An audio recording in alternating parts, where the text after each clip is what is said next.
মহানগৰী শ্ৰীমন্ত শংকৰদেৱ কলাক্ষেত্ৰৰ মাধৱদেৱ আন্তৰ্জাতিক প্ৰেক্ষাগৃহত নেমকেয়াৰ হাস্পাতালৰ উদ্যোগত বিশেষ কাৰ্যসূচী আজিৰে পৰা দুদিনীয়া কাৰ্যসূচীৰে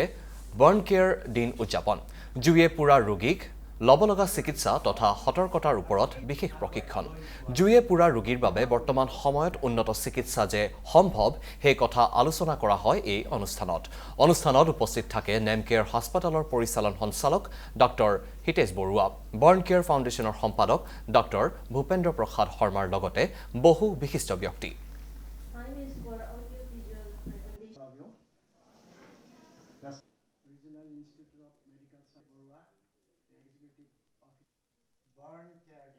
নেমকেয়াৰ হস্পিটালৰ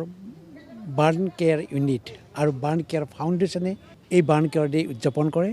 ইয়াৰ দ্বাৰা ৰাইজক আমি সজাগ কৰি দিলেও জুয়ে পৰা ৰোগীয়েহে অনুভৱ কৰে জুয়ে পৰাৰ যন্ত্ৰণা কিমান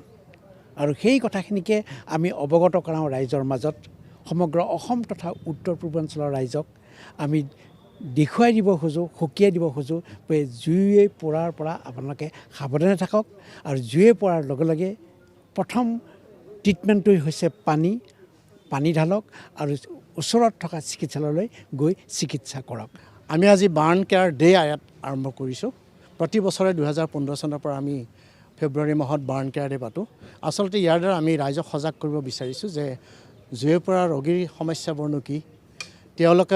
তেওঁলোকৰ প্ৰাথমিক সাহায্য কি দিব লাগে